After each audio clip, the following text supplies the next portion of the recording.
Buenas tardes, mi nombre es Cruz Delgado y el día de hoy hablaremos un poco acerca de lo que son las nociones del derecho. El derecho civil es la rama del derecho privado que tiene por objeto regular los atributos de las personas físicas y morales y organizar jurídicamente a la familia y al patrimonio, determinando las relaciones del orden económico entre los particulares que no tengan contenido mercantil, agrario u obrero. Evolución del derecho civil. El derecho civil forma parte del derecho continental europeo, herencia del derecho romano de la antigüedad. Su nombre proviene del latín ius civil, derecho aplicado a la antigua Roma a los ciudadanos romanos exclusivamente, ya que para el resto de la ciudad del imperio se aplicaba el derecho de gentes. Nociones y contenidos del derecho civil. El derecho privado fue ramificado de tal forma que se separaron del tronco común aquellas normas aplicables solo a determinados tipos o clases de personas o relaciones jurídicas. Derechos de niños, adolescentes, derechos mercantiles, bancarios, de seguros, derecho de trabajo, derecho agrario, etc.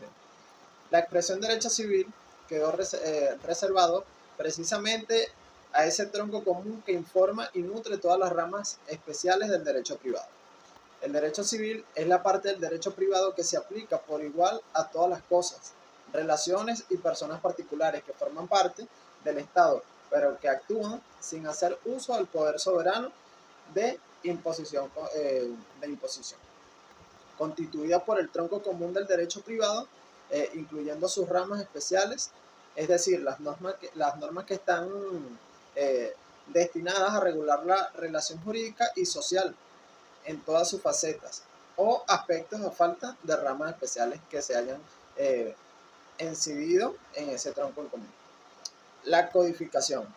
En el caso de la codificación, podríamos decir que el resultado de la codificación, es decir, el código, es un conjunto de sistemas y ordenados de las normas de una determinada rama jurídica que en un momento dado rigen un país, o el libro de leyes hecho por quien ejerce la autoridad política, dirigido a sus súbditos, dictados para estar vigente en el área sobre la cual se extiende aquella autoridad. Formas del derecho civil. Las agrupaciones y ordenaciones de normas se caracterizan a la codificación, pueden ser en dos maneras. En la recopilación, que es la recolección, juxtaposición cronológica de las normas, y la codificación propia dicha. Consiste en reunir todas las leyes en un sistema jurídico o por lo menos en una rama del derecho en una sola ley general. En el caso del Código Civil venezolano, es uno de los principales cuerpos legales que rige las relaciones civiles en Venezuela, y este fue promulgado en el año de 1982 y se basa en lo que es en la codificación de 1942. Aunque ha sufrido algunas reformas, gran parte de su contenido sigue siendo el mismo. El Código Civil abarca temas como el matrimonio, el divorcio, las sucesiones, la propiedad, las obligaciones, lo que son las obligaciones contractuales, derecho de familia, entre otros. Es importante mencionar que el Código Civil es aplicable a nivel nacional y regula las relaciones entre particulares. En el caso de las reformas y actualizaciones que ha tenido dicho código, a lo largo de los años han habido pues, llamados para actualizar y reformar el Código Civil, para adaptarlo pues, a las nuevas necesidades actuales y a los cambios sociales. Sin embargo, debido a diversas razones, incluye la situación política y la falta de consenso, no se ha logrado lo que es la creación pues, de este nuevo código integral. Desafíos y perspectivas que ha tenido el código. Pues, los expertos en derecho civil han señalado la necesidad de lo que es la modernización del Código Civil para abordar cuestiones emergentes y garantizar una mayor justificación y equidad. La codificación debe considerar aspectos como la tecnología, los derechos en general, las familias no tradicionales y entre otros temas relevantes. En el caso de lo que son los inconvenientes que ha tenido la codificación del Código Civil, favorece la creación de que el legislador es omnipotente, lo que lleva a olvidar las demás fuentes del derecho.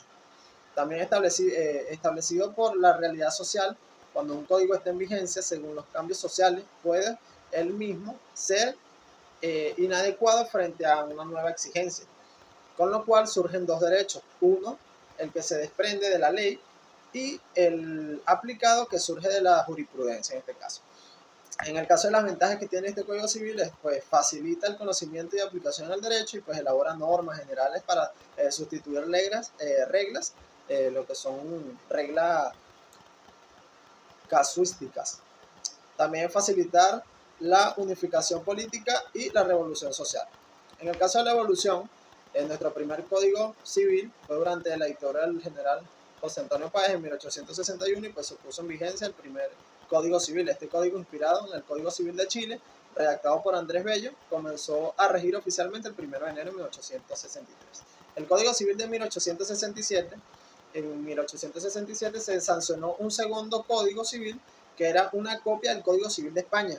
Sin embargo, resultó desadaptado pues, a lo que era la realidad con respecto al país. Lo que era el precepto, el concepto de presunción, de ausencia y la privación de la patria potestad. Un tercer código que fue el Código 1873, durante lo que fue el gobierno de Antonio Guzmán Blanco, pues creó una comisión para elaborar un nuevo Código Civil. El código promulgado en 1873 incluyó lo que fue la secularización de los esponsales, el matrimonio y el registro civil, inspirándose en el Código Civil italiano de 1865. Y tenemos también el Código Civil de 1942. Este código estuvo en vigencia durante 40 años y fue derogado parcialmente por el Código Civil de 1982, el último sancionado el 26 de julio de 1982, y pues introdujo modificaciones en materia de nombre, tutela, patrimonio y patria potestad. En el caso de lo que es el Código Civil vigente venezolano, se elimina la necesidad de que la concubina probará su comparación en la formación del patrimonio. De acuerdo al artículo 767, se presume la comunidad en el concubinato. Se eliminó la discriminación de hijos naturales. Todos los hijos son iguales ante la ley, tienen los mismos derechos, tanto familiares como patrimoniales, en caso de muerte de sus padres. Se exige a partir de la entrada en vigencia de este código el consentimiento del cónyuge para vender o grabar activos de la comunidad conyugal. Se criticó inicialmente pues esta disposición, argumentando incluso que estaba en contra de la estabilidad del matrimonio, porque las personas preferían no casarse. Afortunadamente esas críticas estaban muy lejos de la realidad y hoy es prácticamente común, necesario por demás, que para comprometer los bienes de la comunidad conyugal, ambos cónyuges manifiesten su consentimiento. Se estableció pues la mayoría a los 18 años, lo que ya es la mayoría de edad como tal, cuando anteriormente estaba pues, establecida a los 21. Hasta ese momento nuestro derecho se adquiría la mayoría de edad a los 21 años de edad. Paralelamente pues se eliminó la emancipación voluntaria existente hasta ese momento y que permitía que las personas entre los 18 y 22 años fueran voluntariamente emancipadas. También tenemos lo que es la estructuración. Nuestro Código Civil en 1982 contiene, nuestro Código Civil de 1982, contiene un título preliminar denominado de las leyes, su efecto y de las reglas generales para su aplicación con disposiciones básicas y fundamentales. A manera de introducción contiene en las primeras, está pues contenido en sus primeros 14 artículos. Desde el artículo 15 en adelante se inicia el título 1, lo que es el primer libro del Código Civil, y este va referido a las personas. A partir del artículo 525 se inicia el libro segundo, que se denomina de los bienes de la propiedad y sus modificaciones. El tercer libro, de la manera de adquirir y transmitir la propiedad y demás derechos. Comienza a partir del artículo 1796 y termina en el artículo 1987. Pues los artículos desde el 1988 hasta el 1993 contienen disposiciones transitorias. Finalmente, en los artículos 1994 y 1995 vamos a conseguir las disposiciones finales que se refieren a la vigencia del mismo código. En el caso del manejo de los artículos, cada uno de los libros está dividido en títulos y estos capítulos, los capítulos en secciones a su vez, y las secciones están conformadas por artículos. Por recomendación, de técnicas legislativas, cada artículo no debería tratar más de un supuesto de hecho. Algunos artículos, por su extensión, se dividen en numerales y en ordinales. Otros también que están extensos, están conformados por varios párrafos. Y reservamos para el primero de ellos la mención, lo que es el encabezamiento o acápite. A partir de allí, pues podemos referenciar por aparte el segundo párrafo. A nuestro efecto sería el primera parte, y al último de los párrafos los referimos como parte final. Mi nombre es Angie Ángel Linares y mi tema a continuar son las fuentes del derecho civil. Es el conjunto de normas que regulan las relaciones privadas de los ciudadanos de un Estado. Es aquel que se encarga de regir los vínculos privados que las personas establecen entre ellas, formando por las reglas jurídicas que articulan las relaciones patrimoniales o personales entre individuos. La finalidad del derecho civil es preservar los intereses del sujeto a nivel patrimonial y moral. Fuentes directas e indirectas. Estas dos categorías de fuentes desempeñan un papel fundamental en la recopilación y generación de información confiable y precisa. Una fuente directa se refiere a la información que proviene directamente de la fuente original, y una fuente indirecta son las que por sí mismas no crean derecho, pero ayudan a comprenderlo y exteriorizarlo. ¿Qué es la ley? Una ley es una regla o norma jurídica de carácter obligatorio dictada por la autoridad competente de un territorio y tiene como fin permitir o prohibir algunas acciones de los individuos con el objetivo de regular las conductas de los ciudadanos y lograr una convivencia armoniosa dentro de una sociedad. Ley material y ley formal. Las leyes formales son normas formuladas por el Poder Legislativo, independiente de su contenido, y las leyes materiales son normas generales y obligatorias que emanan de otras autoridades competentes. Una breve reseña del proceso de formación de las leyes.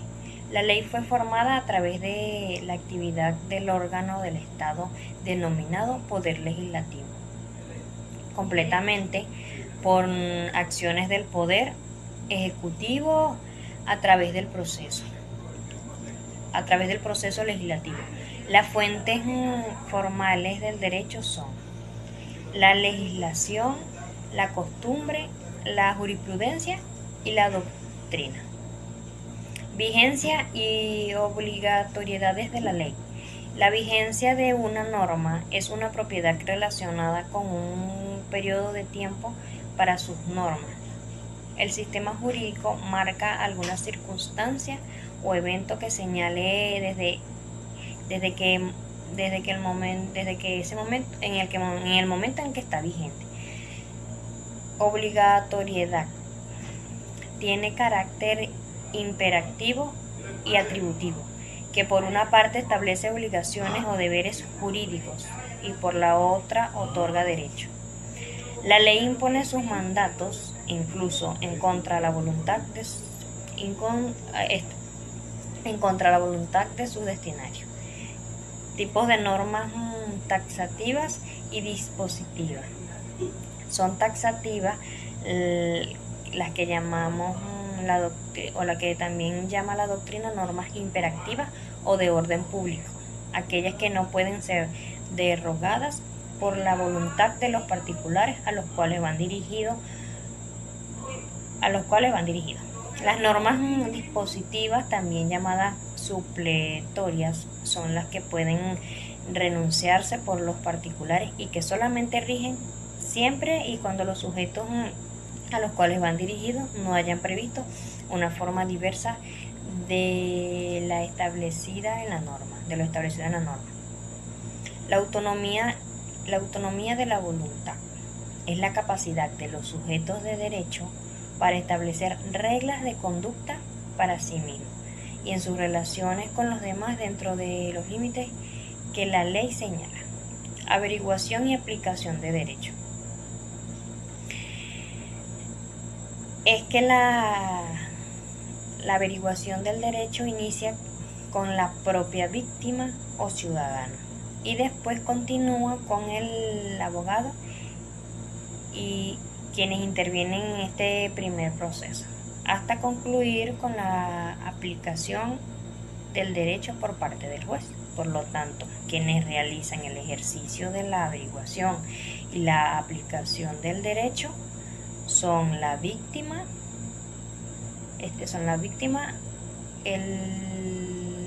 o ciudadano, o el abogado y juez, siendo este último quien aplique el derecho a una adecuación perfecta.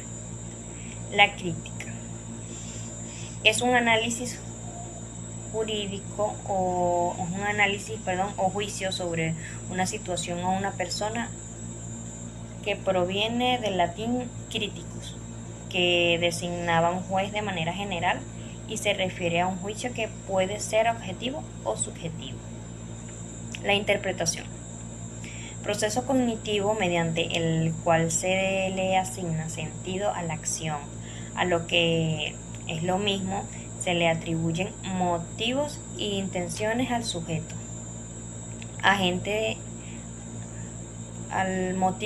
Intenciones al sujeto y agentes de la acción. Concurrencia de leyes. Situación que se produce cuando una misma acción se puede aplicar dos o más. Saludos, profesor. Soy la participante Roxani Matute, cursante de la carrera en Derecho, en su proyecto de Derecho Civil 1. A continuación les estaré explicando sobre la etimología del concepto de personas, la personalidad, nociones de capacidad, entre otros conceptos. La palabra persona en el derecho romano tiene su origen etimológico en el latín personare, que significa resonar con fuerza.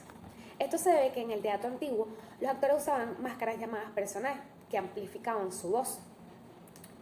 Todo ser humano es considerado una persona desde el punto de vista jurídico, lo que significa que se le reconoce la aptitud para ser sujeto de derechos y obligaciones. La persona y la vida social son la razón de ser del derecho. La personalidad del ser humano inicia con el nacimiento. Lo anterior, según se desprende de la hermenéutica, el artículo 17 del Código Civil, el cual indica: el feto se tendrá como nacido cuando se trate de su bien. Y para que sea reputado como persona, basta que haya nacido vivo. La personalidad se refiere a la actitud legal que tienen las personas físicas y jurídicas para ser titulares de derechos y obligaciones. Es la condición indispensable para poder participar en el ámbito jurídico y tener relaciones con los demás. La personalidad es fundamental para el desarrollo de las personas en sociedad, permite a las personas ejercer sus derechos, cumplir con sus obligaciones y participar en la vida social. También hablemos de las nociones de capacidad, que es un tema muy importante. Es la posibilidad abstracta de adquirir derechos y obligaciones. Es solidaria, igual e inmutable para todas las personas. En cambio, la capacidad de obrar o de ejercicio es la idoneidad para realizar los actos jurídicos válidos por voluntad propia. Puede ser total o parcial, desigual entre personas y cambia según su estado civil. La capacidad de obrar se divide en capacidad de negociar, que sería para firmar contratos, como por ejemplo procesal, que sería en actuar en juicio, y delictual, que es responder por hechos ilícitos. Es importante conocer los diferentes tipos de capacidad de obrar para poder comprender las limitaciones que pueden tener algunas personas para actuar en el ámbito jurídico. Un claro ejemplo sería un menor de edad no puede firmar un contrato por sí solo, ya que no tiene capacidad de obrar plena. O una persona con una enfermedad mental grave puede necesitar un representante legal para administrar sus bienes. Una persona con discapacidad intelectual puede necesitar la asistencia de un tutor para tomar decisiones importantes. Hablemos de las personas como sujeto de derecho, que es el reconocimiento de la persona como sujeto de derecho es fundamental para garantizar la dignidad humana y el libre desarrollo de personalidad. Permite a las personas participar en la vida social, económica y política y exigir el cumplimiento de sus derechos frente al Estado y a otros particulares. El Código Civil venezolano en el artículo 17 establece que toda persona tiene derecho que se le reconozca como tal en todo lugar y a gozar de los derechos que le corresponden. Esto significa que la personalidad jurídica es un derecho fundamental, inherente a todo ser humano, y que el Estado tiene la obligación de protegerlo. La determinación de la persona en el derecho antiguo y moderno es algo muy importante porque la concepción de la persona y su determinación jurídica han evolucionado significativamente a lo largo de la historia. En el derecho antiguo, la personalidad jurídica estaba estrechamente ligada a la condición social y al estatus legal de los individuos. En el derecho romano, por ejemplo, solo los ciudadanos romanos eran considerados personas con plenos derechos y obligaciones. Las mujeres, los esclavos, los extranjeros carecían de esa capacidad jurídica. Con la llegada del derecho moderno y bajo la influencia de ideas como el justnaturalismo y la declaración de los derechos del hombre y del ciudadano, se produjo un cambio radical en la concepción de la persona. Se estableció que la personalidad jurídica es inherente a todo ser humano, independientemente de su sexo, raza, condición social o nacionalidad. En el derecho actual, la personalidad jurídica se adquiere con el nacimiento y se extingue con la muerte. La clasificación de las personas jurídicas en el derecho civil serían personas naturales y personas jurídicas, que es el estricto sensu. En el ámbito del derecho civil, la doctrina jurídica establece una clasificación fundamental de las personas, dividiéndolas en dos grandes categorías: personas naturales, como ya antes se había dicho, y personas jurídicas. Las personas naturales son aquellos individuos de la especie humana que, por el mero hecho de nacer, es decir, la actitud de ser titulares de derechos y obligaciones, se caracterizan por existencia física, que poseen un cuerpo físico que les permite interactuar con el mundo material. También la capacidad de goce, que son capaces de disfrutar de todos los derechos reconocidos por el ordenamiento jurídico, la capacidad de obrar y la muerte. Su existencia termina con la muerte, lo que conlleva a la extinción de su personalidad jurídica. También están las personas jurídicas, que se llama el estricto sensu. Las personas jurídicas, también conocidas como personas de derecho, son entidades abstractas creadas por el ordenamiento jurídico y a las que se les reconoce personalidad jurídica se caracterizan por existencia artificial, que no poseen un cuerpo físico, sino que son creaciones del derecho; capacidad jurídica, adquieren personalidad jurídica mediante un acto formal, como la constitución de una sociedad o la creación de una fundación; la capacidad de obrar, que actúan a través de sus representantes, quienes ostentan la capacidad para realizar actos jurídicos en su nombre; y la disolución, que desaparecen por causas previstas en la ley. Los tipos de personas jurídicas también pueden ser como el derecho público, creadas por el Estado para cumplir con fines públicos como ministerios, universidades públicas o entidades autónomas; y el derecho privado, que son creadas por particulares para satisfacer sus propios intereses, como sociedades comerciales, asociaciones civiles o fundaciones privadas. En definitiva, la persona es el centro del derecho civil. El reconocimiento de su personalidad jurídica y protección de sus derechos son pilares fundamentales de un Estado de Derecho. Buenas tardes, mi nombre es Kelly Castillo, dando continuación con el tema. Las personas jurídicas en el estricto sensu se entiende por toda ente o entidades que con capacidad para adquirir derechos y para contraer obligaciones. Es decir, junto a una persona física existen también personas jurídicas. Esto es con estas entidades el derecho le atribuye y le reconoce una personalidad jurídica con el fin de que puedan adquirir bienes, poseer bienes de todas clases para contraer obligaciones y ejercitar acciones judiciales.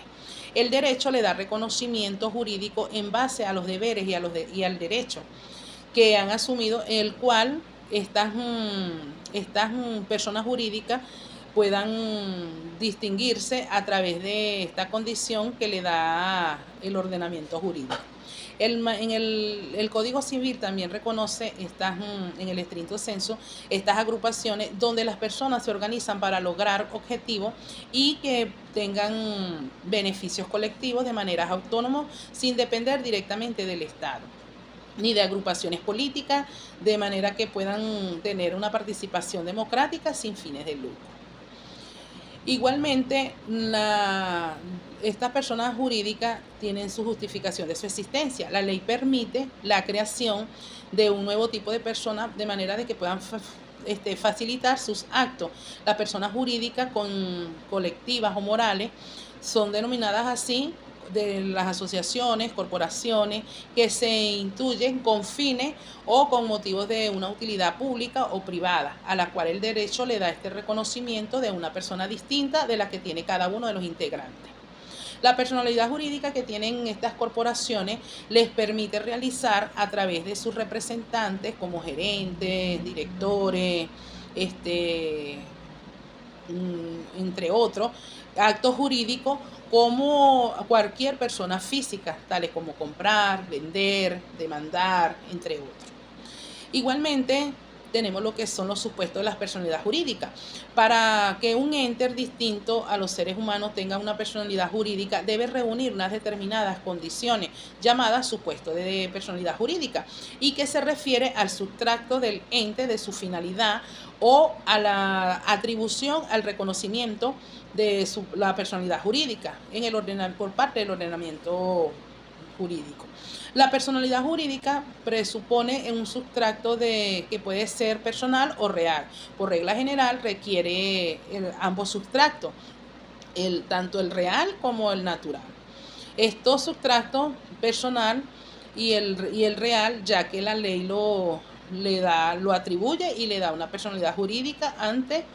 Antes sí no podían, porque no pueden ser si no tienen un patrimonio propio. Igualmente, para que puedan tener esta personalidad jurídica, debe haber el Estado, ¿verdad?, le da la atribución y el reconocimiento de personalidad. Tanto en el derecho privado como en el público, lo consagran como una regla en el sistema normativo legal. El sistema de reconocimiento, de manera que exista libre y que la Constitución igualmente, ¿verdad?, según los entes de ciertas clases gozan de una personalidad jurídica, como puede existir. Está el sistema gubernamental, el sistema normativo legal, y de manera que estos adopten una manera de persona jurídica con el mismo derecho de personalidad. Y igualmente tenemos lo que son los sistemas y los efectos. Una vez atribuida y reconocida la personalidad jurídica, aún el ente surge una contraposición entre las partes, de manera de que lo crean o de lo que los integran, por una parte o por la otra. Las personas jurídicas como personas tienen ciertos derechos, aun cuando en el principio del derecho de la personalidad sean privativos de los individuos o de la especie humana. Por último, tenemos lo que es la clasificación de las personas jurídicas, que tenemos lo que son los derechos públicos, que representan a la autoridad, y la autoridad de sus funciones son administrativas, municipales, ministerios. Tenemos lo que son las personas jurídicas de derecho privado, son de tipo que tienen fines de lucro, se llaman sociedades civiles, comerciales, y que no persiguen ganancias, estas corporaciones o fundaciones. Gracias por su atención.